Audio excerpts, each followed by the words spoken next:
Vamos a leer en la palabra el pasaje que va a predicar el pastor Will. Es Mateo 7, del 7 al 12. Mateo 7, del 7 al 12 dice, el título es la oración y la regla de oro. Dice, pedid y se os dará, buscad y hallaréis, llamad y se os abrirá, porque todo aquel que pide recibe, y el que busca halla, y al que llama se le abrirá. ¿Qué hombre hay de vosotros que si su hijo le pide pan, le dará una piedra? O si le pide un pescado, le dará una serpiente. Pues si vosotros, siendo malos, sabéis dar buenas dádivas a vuestros hijos, ¿cuánto más vuestro Padre que está en los cielos dará buenas cosas a los que le pidan? Así que todas las cosas que queráis que los hombres hagan con vosotros, así también haced vosotros con ellos, porque esto es la ley y los profetas. Amén. Estamos ya en el último capítulo de este maravilloso sermón de nuestro Señor Jesucristo, conocido también como el Sermón del Monte. Cabe resaltar que hay dos veces en el que el Señor Jesús habla acerca de la oración. Si recordamos, en el capítulo 6 vimos cómo se debe vivir la devoción a Dios.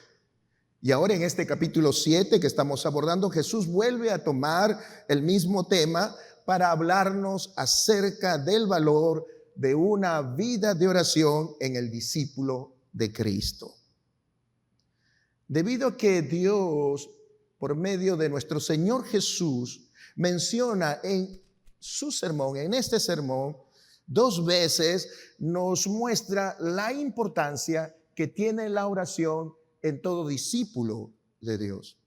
Pero Él en esta porción que hoy vamos a meditar, nos quiere enseñar y quiere insistir a que nosotros podamos perseverar en la oración. ¿Qué hemos visto hasta aquí en todo el Sermón del Monte? Hemos visto que Dios llama a los creyentes, llama a sus hijos que formen parte del reino de los cielos. Nos llama a ser diferentes a los religiosos de ese tiempo y a los religiosos de este tiempo, como los fariseos y los escribas. Nos ha enseñado en cómo vivir el reino de Dios, y que algo esencial y algo fundamental que todo discípulo de Cristo debe hacer es aprender a orar. Dios nos compara con las ovejas, porque las ovejas es el único animal que no sabe por él solo alimentarse. Es terca, se pierde muchas veces.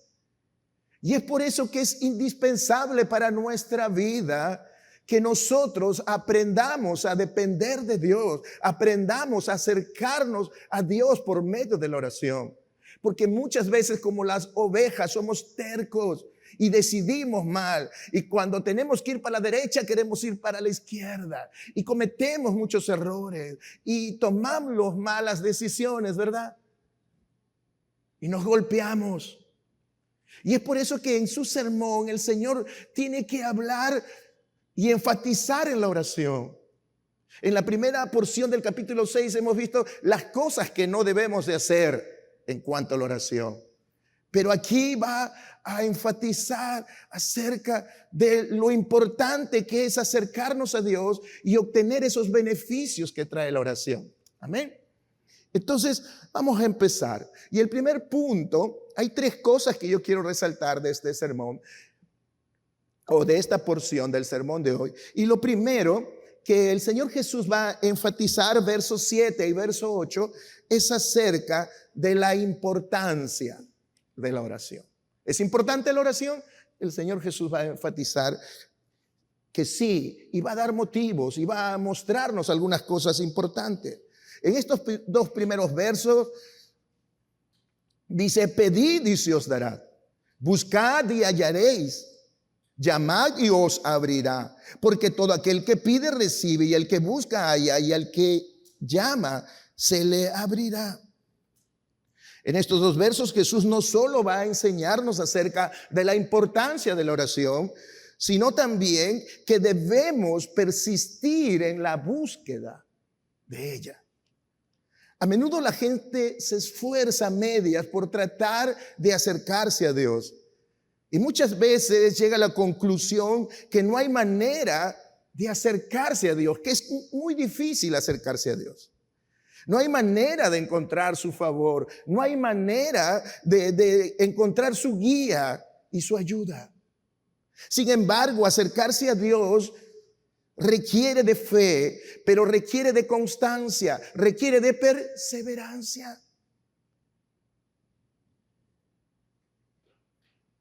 Y si así lo hacemos, dice el Señor en esta porción, si perseveramos en la oración, en la búsqueda de Dios por medio de la oración, nuestros esfuerzos se van a ver bien recompensados.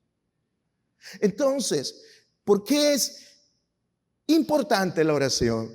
El Señor aquí nos muestra, en primer lugar, porque es un mandato.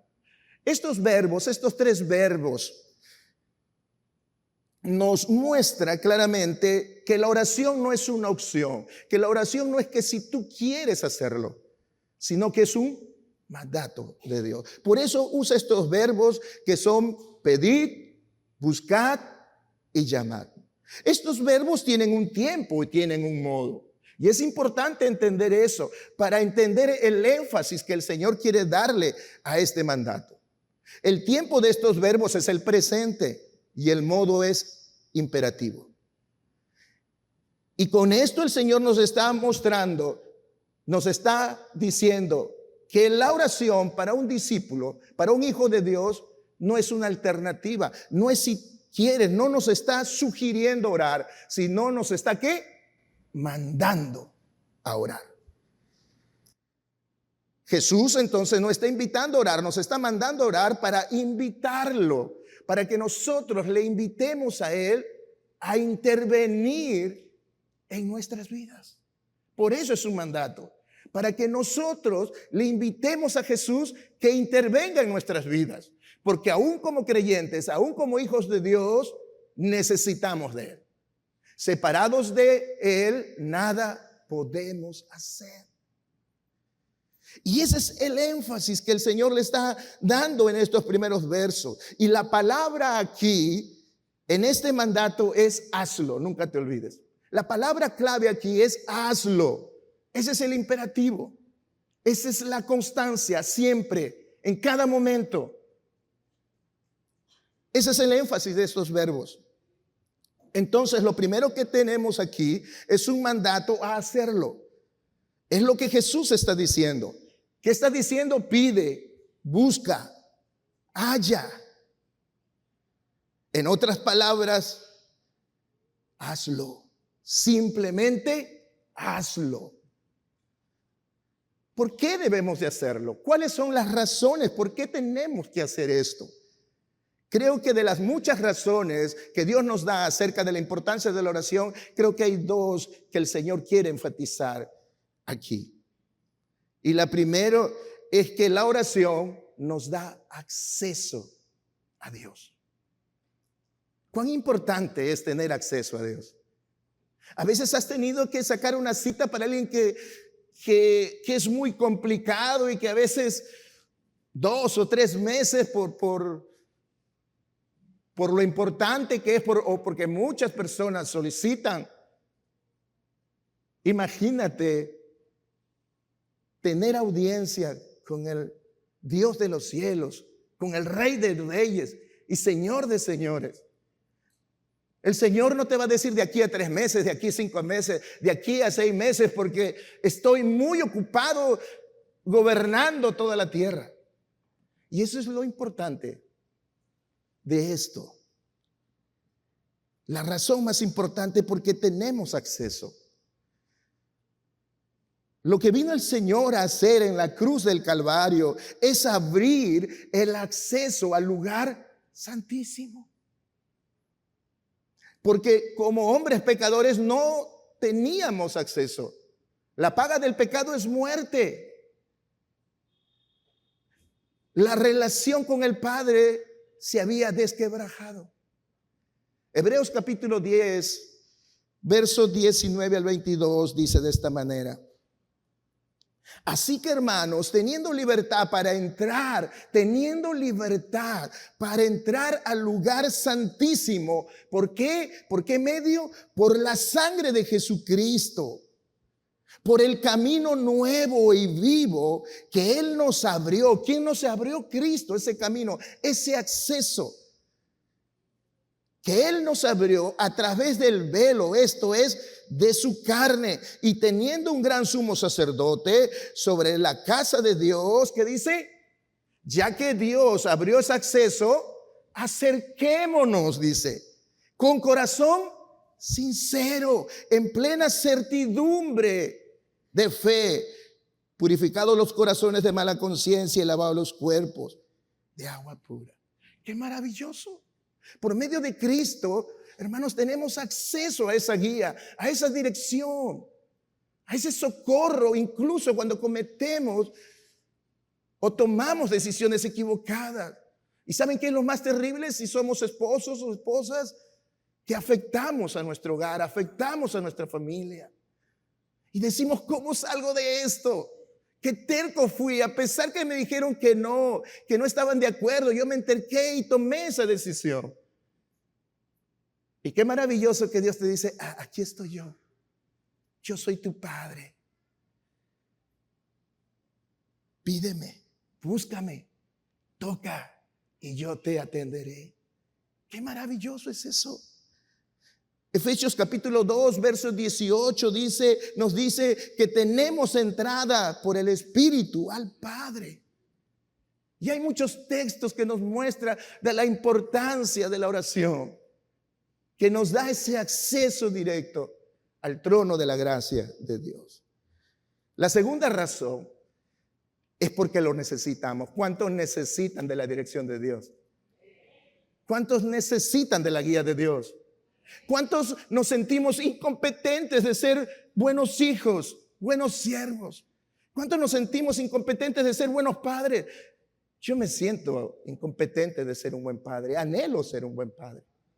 Anhelo ser un buen siervo porque Dios me demanda y me ha puesto en un lugar que no soy digno de poder compartirles la palabra. Y a veces temo de poder decir cosas que no son correctas o que no son para este tiempo de la iglesia, que no es algo que Dios quiera para ti. Porque Dios nos ha dado dones, ¿verdad? Y esos dones son para la edificación de la iglesia. Lo necesitamos. Y es la segunda razón que Jesús nos da en estos dos versos de por qué es importante orar. Aprender a orar. Porque aún los discípulos de Jesús, judíos, desde muy pequeños se les enseñaba a orar. Pero ellos entendieron que no habían aprendido a orar como Dios nos enseña en este sermón precioso del monte. Por eso que en una oportunidad le dijo, Señor, enséñanos a orar. Lo necesitamos. Y esta parte nos cuesta mucho. ¿Saben por qué nos cuesta mucho? Porque por nuestra naturaleza orgullosa nos cuesta pedir ayuda. Incluso en las cosas más simples. Y los varones somos los más orgullosos que hay. Sino un ejemplo simple, cuando nuestra esposa nos ve batallar en algo que está viendo que no podemos y nos dice, pide ayuda. ¿Y qué decimos nosotros? No. Yo puedo hacer esto. ¿Por qué nos cuesta pedir ayuda? Por nuestro corazón orgulloso. Pero cuando se trata de la oración, necesitamos vencer ese orgullo y acercarnos a Él. A veces nuestro orgullo se acaba cuando estamos completamente rodeados de problemas. de circunstancias difíciles, ahí recién es cuando acudimos a Él. Como decimos comúnmente, cuando el agua nos ha llegado al cuello. Miren cómo oró un rey, el rey Josafat, cuando el agua le llegó al cuello. Segunda de Crónicas, capítulo 20, verso 12. Esta es una parte de su oración que hace Josafat cuando ve que los ejércitos enemigos lo tenían completamente rodeados y toda su nación, desde el más pequeño hasta el más grande, iba a ser aniquilada. Que nos ilustra esto que el Señor Jesús nos está mostrando. Segunda de Crónicas 20:12 dice: oh Dios nuestro, ¿no lo juzgarás tú?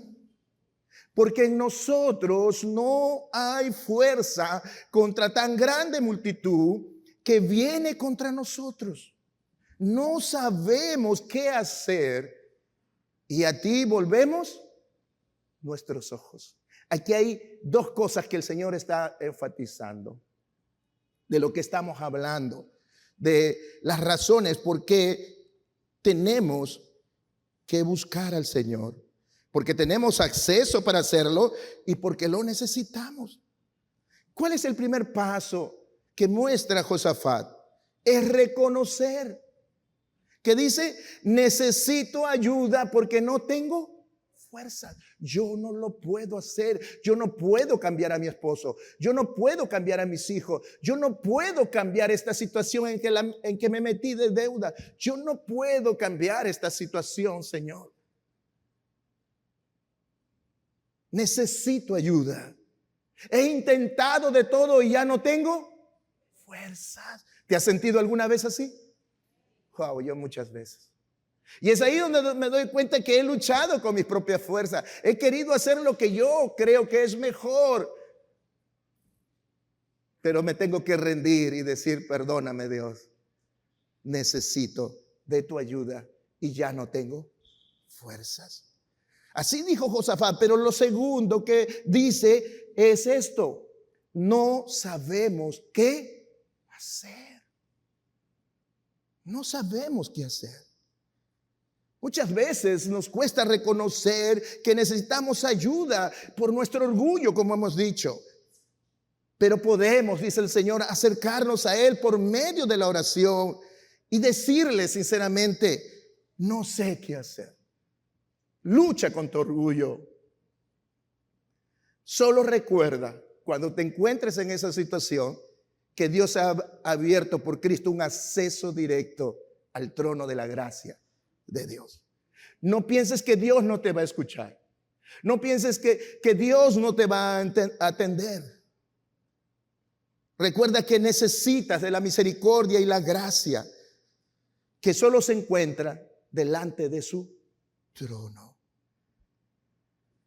Recuerda siempre esto: el orgullo nos aparta de la oración. Grábate eso. El orgullo nos aparta de la oración. Cuando tú no eres constante en la oración, cuando tú no eres disciplinado todos los días en orar, es simplemente por tu orgullo, porque crees que vas a poder lidiar en este día sin la ayuda de Dios. Alguien dijo de manera muy acertada, muy correcta: Satanás no puede detener las respuestas de Dios a nuestras oraciones. Satanás no puede retener las respuestas de Dios, pero sí puede detenerte a que ores. Interesante, ¿verdad? ¿Por qué a veces no recibimos la guía de Dios? ¿Por qué a veces no recibimos la ayuda de Dios? ¿Por qué a veces no recibimos el auxilio de Dios? No es porque Dios no quiera hacerlo, sino porque no oramos. Y porque el enemigo dice: no, ¿para qué oras? Tú puedes hacerlo. ¿Para qué vas a pedir ayuda? No, tú puedes hacerlo. Porque Él sabe que si buscas en oración ayuda a Dios, Él no puede detener las respuestas que Dios va a enviar a sus hijos por ayuda. ¡Qué maravilloso! Y es eso lo que el Señor quiere que nosotros entendamos. Así que el primer punto acerca de la importancia de la oración es que es un mandato de Dios, que tenemos que hacerlo porque tenemos acceso directo a Dios, y en segundo lugar porque lo necesitamos. Pero en estos dos versos también el Señor nos muestra cómo debemos de hacerlo. Los tres primeros verbos nos han indicado por qué tenemos que hacerlo. El énfasis, el imperativo, el modo, es importante. Pero ¿cómo debemos hacerlo? Y nunca te olvides, primero, compasión. Compasión. Cuando tú sabes que algo va a acontecer, cuando tú sabes que le estás pidiendo algo a tu padre y dices, oh, sí, me va a decir que sí. Sí voy a conseguir lo que estoy pidiendo. ¿Tú qué le pones? Pasión. ¿Sí o no? Persistencia. Porque sabes que va a acontecer. Más bien te retienes cuando sabes que por más que le digas, por más que hagas, ya decretó. Y lo segundo que el Señor nos muestra aquí es que Dios va a atender a nuestra oración. Y por eso debemos de hacerlo con pasión y con perseverancia. Insistir. Porque dice, pide y se os dará. No dice, pide y no te daré. O sea, ella te está dando respuesta que si tú pides yo te voy a dar. Pero busca, te dice. Busca y no me encontrarás. Así dice. Busca y hallaréis. Llama, toca y se te abre. O sea, hay certeza que va a acontecer. Entonces, ¿cómo debemos de hacerlo? Con pasión y con perseverancia. Me gustan estas dos traducciones de este pasaje que nos muestra este énfasis. La Nueva Traducción Viviente dice de esta manera, mira lo que dice: sigue pidiendo y recibirás lo que pides. Sigue buscando y encontrarás. Sigue llamando y la puerta se abrirá. ¿Cuál es el énfasis? Pasión y perseverancia. Sí lo voy a lograr. Dios lo va a hacer. Y en la traducción paráfrasis, palabra de Dios para todos, dice así: no se cansen de pedir, sigan buscando, llamen a la puerta una y otra vez. Qué tremenda esta traducción. Sigan, no pierdan la pasión. Y te has dado cuenta que muchas veces no recibimos porque dejamos de hacerlo. Decimos así: ya tengo 2 meses viniendo al ayuno, a la media vigilia, orando, y no pasa nada. Y Dios dice, sigue, porque la respuesta ya está dada. Pero tienes que tener pasión y tienes que perseverar. Es por ello que el Señor usa otros 3 verbos para enfatizar esto que te estoy explicando. Y es recibe, halla y abrirá. Que son respuestas positivas a los primeros 3 versos. Pide, busca y toca. Dice, lo recibirás, lo hallarás y se te abrirá. Por eso que el énfasis aquí, te digo, es ponle pasión y persevera. Porque para el que cree algunas cosas, todo le es posible. ¿Hay algo que todavía no has conseguido de parte de Dios? ¿Qué tienes que hacer? Ponerle pasión y perseverar. No te desanimes. Quizás el enemigo te ha tratado de desanimar porque sabe cuál es la respuesta de Dios para sus hijos. Como vamos a ver más adelante, esa respuesta maravillosa. Por eso es necesario, dice el Señor en estos versos, aprender a orar para disfrutar de sus beneficios. Dios quiere que sus hijos vivan mal. Dios quiere que sus hijos, por más que se equivoquen, se sigan golpeando y nos diga, ya ves, te lo dije por tu mala decisión, ahora aprende a la mala. ¿Así es Dios? No. Por eso que nos da el recurso, el acceso directo, la oración maravillosa. Y no hay mayor ilustración, creo que de esto que estamos hablando, que la parábola del juez injusto, de Lucas 18, verso del 1 al 8. Y vamos a leerlo. También les refirió Jesús una parábola sobre la necesidad de orar, ¿cómo dice? Siempre, y no desmayar. Ahí están las dos cosas que estamos hablando. Esta parábola es la aplicación de lo que estoy tratando de remarcar en el pensamiento del pasaje de hoy. Diciendo, había en una ciudad un juez que ni temía a Dios ni respetaba a hombre. Había también en aquella ciudad una viuda, la cual venía a él diciendo, hazme justicia de mi adversario. Y él no quiso por algún tiempo, pero después de esto dijo dentro de sí, mira lo que dice el hombre injusto, aunque ni temo a Dios, ni tengo respeto al hombre, sin embargo, porque esta viuda me es molesta, le haré justicia. No sea que viniendo de continuo se me agote la paciencia y la haga papillas. Tremendo. Verso 6. Mira cómo termina el Señor esta parábola. Oíd lo que dijo el juez injusto. Presten atención a lo que dice el juez injusto. Está diciendo el Señor. ¿Y acaso Dios no hará justicia a sus escogidos? ¿Cuántos escogidos de Dios hay en esta mañana? ¿Acaso Dios no hará justicia a sus escogidos que claman? ¿Cómo debemos de clamar a Dios? ¿Cómo tenemos que persistir en la oración? De mañana, de día y de noche. Si lo hacemos así, dice el Señor, pregunta, ¿se tardará en responderles? Os digo que pronto les hará justicia. Pero viene aquí. Pero cuando venga el Hijo del Hombre, ¿hallará fe en la tierra? Es decir, ¿estás creyendo esto que Dios nos está diciendo acerca de la oración? De perseverar. Porque Dios sí quiere darnos lo que es justo. Esta parábola es un contraste negativo de algo positivo de Dios, ¿sí o no? Porque este era un juez injusto, pero nosotros sabemos que Dios es un Dios justo. Por eso que está diciendo, si este hombre injusto, por la pasión y por la persistencia de esta mujer, logró lo que quería, ¿cuánto más ustedes que son mis hijos y que yo no soy un juez injusto? Les daré lo que me pidan. ¡Wow! ¡Qué maravilloso!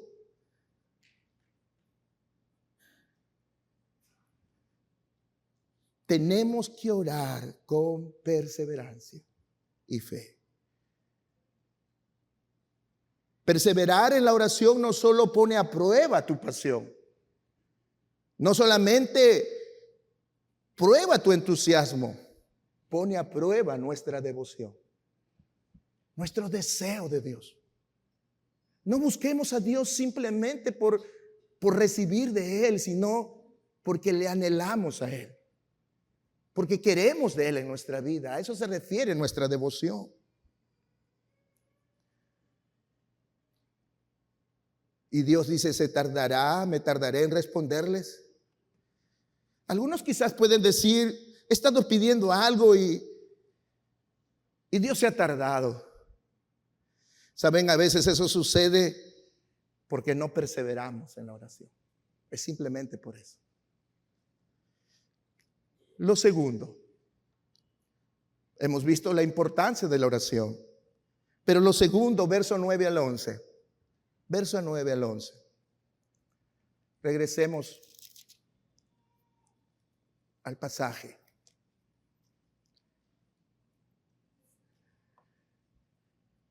¿Qué hombre hay de vosotros que si su hijo le pide pan, le dará una piedra? O si le pide un pescado, le dará una serpiente.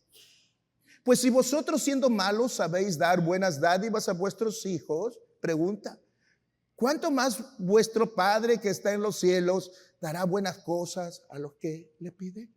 Lo primero que Dios nos ha mostrado, que la oración es un mandato, y hemos explicado por qué. Lo segundo que nos muestra este pasaje es el inmenso corazón de Dios para con sus hijos. El inmenso corazón de Dios para con sus hijos. Y la mejor manera que Dios nos pinta esta verdad, es cuando un hombre dice, cuando un hijo le pide a su padre pan y pescado. ¿Qué le dará? ¿El padre qué le dará si su hijo le pide pan y pescado? Le dará pan y pescado. Porque sabe que eso es lo mejor para él. Porque es su hijo. Y el Señor dice que aún siendo malos padres, haciendo referencia que aún nosotros siendo pecadores, cuando nuestro hijo nos pide pan o cuando nuestro hijo nos pide pecado, le damos lo que necesita, porque es lo correcto, porque es lo bueno para él. Y él dice, ¿cuánto más yo no les daré a ustedes lo que me pidan, lo que necesitan?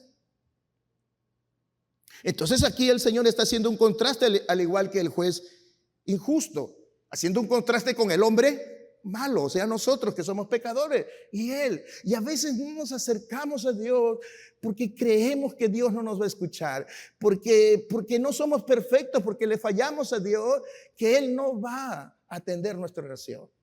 Y Él, por eso que tiene que hacer este contraste. Si tú como padre, por más que tu hijo también se porta mal, por más que no te obedece, por más que le dices algo y no lo hace, pero cuando tiene hambre te pide pan y te pide pescado, lo que necesita no le das, ¿cuánto más yo te daré lo que es bueno, lo que es correcto? ¿Qué está enfatizando ahí el Señor? Acércate a mí siempre, aun cuando falles. Acércate a mí porque yo soy tu Padre. Pero el enemigo te dice, hipócrita, ¿cómo vas a ir a orar? ¿Cómo vas a ir a acercarte a Dios? Mira lo que has hecho. La lección es simple y clara en este segundo punto. Nuestro Padre Celestial ha de responder no como haría un padre terrenal, sino mucho más que eso. Porque Dios sabe de lo que tenemos necesidad, ¿verdad? Dios sabe de lo que tenemos necesidad. El Señor da lo que es bueno y beneficioso para sus hijos. Nunca lo olvides. Así que acércate a Él, porque tienes acceso, no te lo va a negar, porque lo necesitas y porque Él quiere lo mejor para ti, aún cuando eres un hijo desobediente muchas veces. Y Él te recuerda, yo soy tu Padre. Y los que somos padres creo que entendemos eso, ¿verdad? Entendemos eso. Pan y pescado. El Padre es un juez justo, todo lo sabe. Sabe de lo que tenemos necesidad y siempre nos dará lo bueno. El Salmo 103, verso 13, nos muestra esto. Este corazón del Padre, de nuestro Padre Dios. Como el Padre se compadece de sus hijos, dice, así se compadece el Señor de los que le temen. Y el siguiente verso dice, y Él sabe que eres polvo. Es decir, Él sabe que eres pecador. Él sabe que eres débil. Él sabe que promete serle fiel y no, Señor, si me concedes esto, Señor, te prometo que yo te voy a ser fiel. Voy a asistir a mi célula. No voy a faltar los domingos. Y Él sabe que muchas veces vas a romper esa promesa. Él sabe que eres polvo. Pero no se puede negar a su propia naturaleza. No se puede negar a su propia naturaleza de Padre. ¿Y cómo es el corazón del Padre, de nuestro Padre Dios? Se compadece de sus hijos. Se compadece de sus hijos. Pero quizás algunos dirán,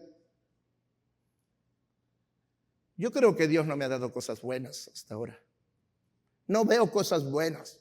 Estoy viniendo ya un tiempo acá a la iglesia y no veo cosas buenas. Déjame recordarte Juan 3:16. Un texto conocido, porque de tal manera amó Dios al mundo, que nos ha dado su Hijo unigénito para que todo aquel que en Él crea no se pierda, mas tenga vida. Lo mejor de Dios ya te lo dio. cuando aceptaste a Cristo como tu Señor y Salvador. No te negó lo más valioso que tenía, su único hijo. Y él dice en otro texto, si no te he negado a mi propio hijo, ¿cómo te negaré con él lo que me pides? Así que no digas que Dios hasta ahora no te ha dado nada, porque te ha dado ya lo más valioso, y con eso te da la certeza de que todo lo que necesitas y todo lo que te falte también te lo dará. Fue como el arra, fue como las garantías para demostrarte que te ama y que nunca te va a abandonar y que siempre estará contigo y siempre te sustentará con la diestra de su justicia. Amén. Parece que están tristes ante las buenas noticias. Parece que quieren que los castiguen.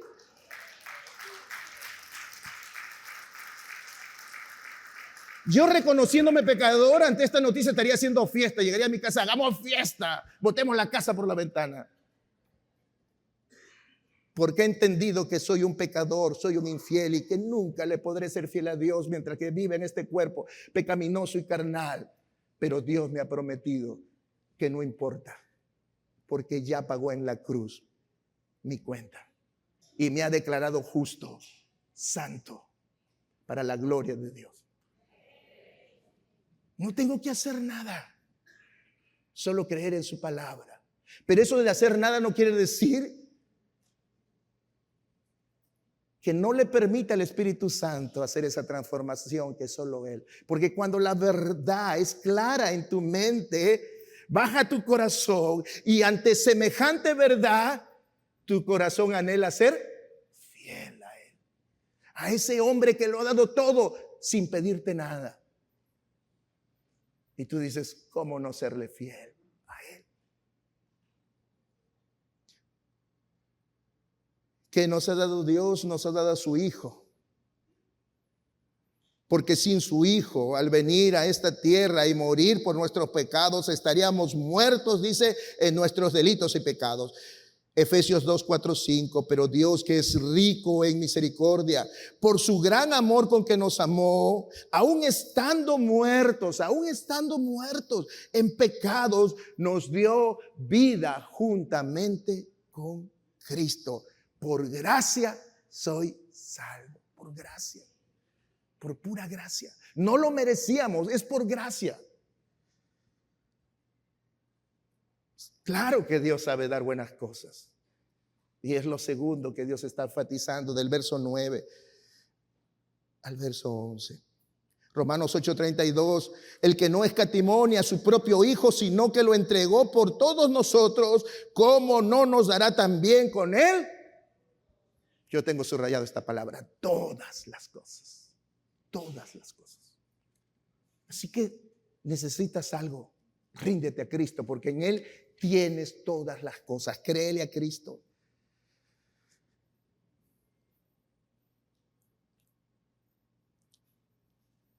Lucas 11, vamos acabando. Del verso 9 al 13, no lo busques. Es el pasaje paralelo a estas palabras que el Señor está diciendo, pero el verso 13 añade algo interesante que nos da luz para esta última parte.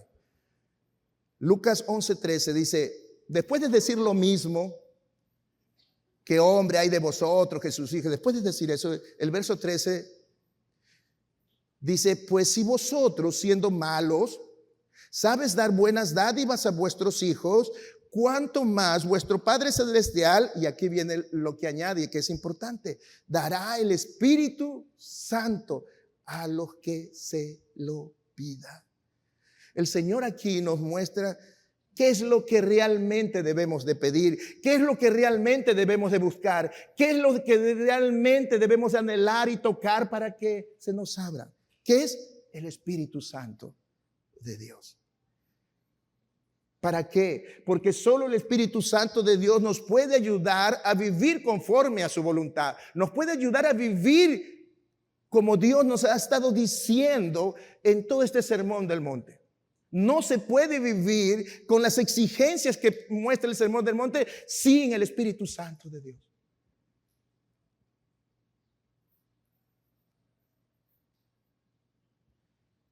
Según el contexto, tenemos que pedir ser diferentes. Tenemos que pedir ser sal y luz que da sabor a este mundo, para que el resto vea nuestras buenas obras y glorifiquen al Padre que está en los cielos. Si eres enojón, ¿qué tienes que pedir al Espíritu Santo? Que te ayude a controlar ese enojo, que te ayude a controlar esa ira. Si luchas con un pecado sexual, ¿qué tienes que pedirle al Espíritu Santo? Que te santifique, te dé victoria. Y así, sin el Espíritu Santo, no se puede. Y este pasaje de Lucas nos muestra eso. Terminamos con el verso 12, conocido como la regla de oro. ¿Por qué se le conoce esto como la regla de oro? Porque supuestamente un emperador, Alejandro Severo, escribió estas palabras en una pared de oro, y de ahí se llama la regla de oro. Muchos creen que esto es un llamado a vivir moralmente de manera correcta, porque muchos rabinos anteriores a Jesús, como Gilel, otros rabinos como Confucio, dijeron algo parecido. Dijeron: no trates a los demás como no quieres que te traten a ti. Pero el Señor no lo puso en una manera negativa, porque lo que el Señor está diciendo aquí es opuestamente a lo que estos pensadores y filosóficos decían. Así que el Señor lo dice de esta manera: así que todas las cosas que querréis que los hombres hagan con vosotros, así también haced vosotros con ellos, porque esta es la ley y los profetas. La ley se resume en: amarás a tu prójimo como a ti mismo. Y cuando tú ves a tu prójimo así, te niegas a ti mismo y haces lo que Dios nos ha enseñado en todo este sermón, en todo este sermón del monte. Necesitamos un cambio de actitud, termina diciendo el Señor Jesús. Sí, está bien orar, pero necesitas un cambio de actitud. Porque sí, has aprendido de la gracia y de la misericordia de Dios. Has aprendido que Dios te oye, una gracia vertical, pero eso se tiene que reflejar en una manera horizontal, cambiando tu forma de ver de tu prójimo. Termino con este pasaje primera porque el tiempo me ganó. Primera de Juan 4:20. Si alguno dice yo amo a Dios y aborrece a su hermano, es mentiroso. Pero el que no ama a su hermano, a quien ha visto, ¿cómo puede amar a Dios a quien no ha visto?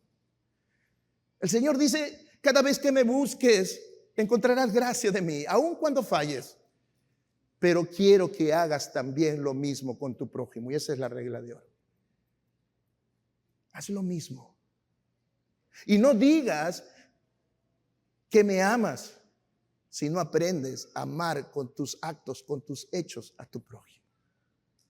No es solo recibir de parte de Dios esa gracia vertical, sino que hay que extenderla horizontalmente, ese amor que recibimos de Dios para nuestro prójimo.